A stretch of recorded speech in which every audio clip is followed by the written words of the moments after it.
Rise for just 10 seconds. Imagine this. A tiny, cold apartment. The wallpaper is peeling. The fridge is almost empty. You're a single parent with a crying baby. Your pockets? Empty. Your mind? Full of fear. Now, let me ask you, what would you do in this moment?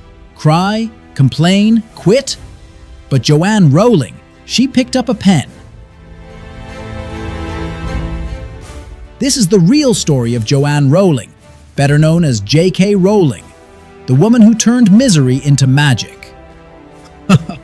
Do you know, those words she scribbled would one day create a universe loved by 500 million people. This is not fantasy. This is not Hogwarts. This is real life. This is the story of the woman who turned rejection, depression, and failure into the greatest comeback story of modern times. Childhood and early life. Joanne Rowling, born in July 1965 in Yate, England. Her father was distant. Her mother was battling multiple sclerosis. Childhood was uncertain, but she had one escape: her imagination. At age 6, she wrote her first story about a rabbit. At 11, she created a tale about 7 cursed diamonds. Do you know? She used to read her stories to her little sister, who would sit wide-eyed, demanding more. Do you know Hermione Granger, the smart, bookish, sometimes bossy girl in Harry Potter, was actually inspired by Rowling herself as a child? Teachers told her, annoyed. Writing isn't a real career. Be practical. How many of you have heard the same thing in your life? Don't dream too big. Now think, what's the one thing you loved doing as a child? Drawing, singing, playing, writing? Why do most of us let go of those childhood gifts? Rowling didn't stop dreaming. She believed stories could change her world. College and struggles. She studied French at the University of Exeter, later worked as a secretary. But she was terrible at it. Do you know? Her boss once said, "You'd be better off as a writer." He had no idea he was predicting history. Searching for adventure, she moved to Portugal, got married, had a daughter, Jessica. But soon, the marriage broke down. She returned to the UK, single mother, broke, carrying a baby in her arms. Now imagine yourself in her shoes. No money, no support. Would you dare to keep chasing a dream? The train ride that changed everything. In 1990, sitting on a delayed train from Manchester to London, bored, lost in thought, suddenly, an idea. A boy with messy black hair, round glasses, living under the stairs. A boy who discovers he's a wizard. Do you know? She had no pen. She just imagined the entire world of Hogwarts for 4 long hours until she reached home. How many times have you been stuck in traffic, angry about the delay? What if your greatest idea is waiting in that very delay? Rock bottom, writing through struggle. Just months later, tragedy struck. Rowling's mother, Anne, passed away after a long battle with multiple sclerosis. Joanne was only 25. She never got the chance to tell her mom about the boy wizard who was already alive in her imagination. That grief became ink on paper. The pain of losing a parent echoed in Harry Potter's story. Harry's orphanhood wasn't just fiction. It was Rowling pouring her own heartbreak into her character. Back in Edinburgh, reality was brutal. She lived in a tiny flat with peeling wallpaper, rattling windows, and no central heating. As a single mother living on state benefits, she often skipped meals just to make sure her baby daughter had enough to eat. Some days, she would push Jessica's pram to warm cafes like Nicholson's and the Elephant House. The smell of coffee, the clatter of teacups, the background chatter, those cafes became her office. Not out of luxury, but because they were warmer than her freezing flat. Do you know, she didn't even own a computer. The first chapters of Harry Potter were typed, line by line, on a battered old typewriter she'd bought secondhand. Each page felt like blood, sweat, and tears carved into words. At her lowest, She described herself as a failure on every possible level: divorced, unemployed, poor, and dependent on benefits. But she also said something remarkable. "I was as poor as you can be in Britain without being homeless. But rock bottom became the solid foundation on which I rebuilt my life." We all fear hitting rock bottom, but for Rowling, rock bottom was not the end. It was the foundation where she found her voice. Sometimes, it's the darkest rooms that spark the brightest imaginations. Rejection after rejection. Years of persistence finally produced a finished manuscript, Harry Potter and the Philosopher's Stone. She carefully typed it up, packaged it, and sent it off to publishers. And then, rejection. Not once, not twice, 12 times. Do you know, one publisher didn't even bother to read it, just returned it in a shoebox. Another said it was too long for children. Another dismissed it outright. Magic stories won't sell.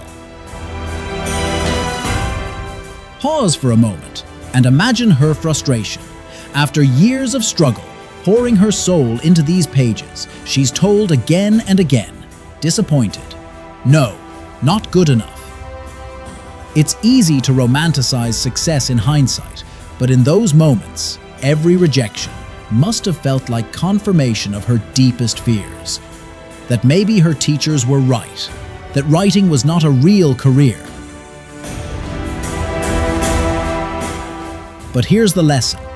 Most of us give up far too early. We let the no's silence us. Rowling didn't. She believed in her story, even when no one else did. And that belief made all the difference.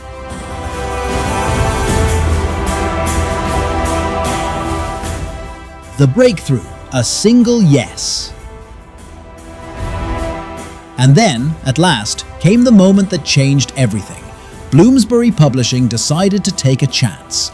But it wasn't because the adults saw dollar signs or bestseller potential.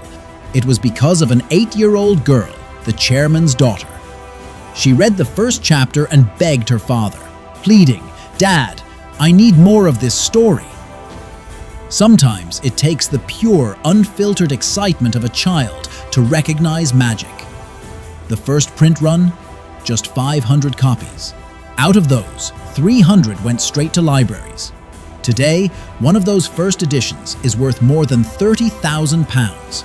Her first advance was only £1,500, and Bloomsbury still warned her, admonishing, "Don't expect to make money from children's books.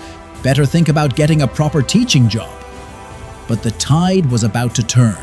Across the Atlantic, Scholastic won the US publishing rights, paying $105,000, an amount so huge compared to her financial struggles that Rowling broke down and cried. Not out of greed, not out of victory, but out of sheer relief, because finally, someone believed in her dream. That single yes lit the fuse on a phenomenon that would soon change literature, film, and childhood itself. The rise of Harry Potter. Global phenomenon. In 1997, the first Harry Potter book was released. Slowly, word spread. Kids lined up at midnight. Teachers read it in class. By the time the 7th book released, it sold 11 million copies in the first 24 hours. Do you know the Harry Potter series has now sold over 500 million copies, making it one of the best-selling series ever, second only to the Bible and Shakespeare? The movies grossed billions. Theme parks were built. A generation grew up saying, "Hogwarts is my home." Do you know she dropped off the billionaire list, not because she lost money, but because she donated so much to charity? From poverty to philanthropy, what a journey. The legacy, lessons from Rowling's life. So what can we learn from J.K. Rowling's story? 1. P.K. Chorist matters. 12 rejections could not stop her. 2. Cane shapes purpose. Losing her mother gave Harry Potter its emotional depth. 3. From rock bottom is not the end. It can be the beginning of something beautiful. 4. Success isn't guaranteed, even with talent. Sometimes it's about one person believing in you. Rowling once said, "We do not need magic to transform our world. We carry all the power we need inside ourselves already." Think about that. What's the magic inside you? Write your own chapter. Maybe right now you feel rejected. Maybe you've heard no too many times. Maybe you're at your own rock bottom.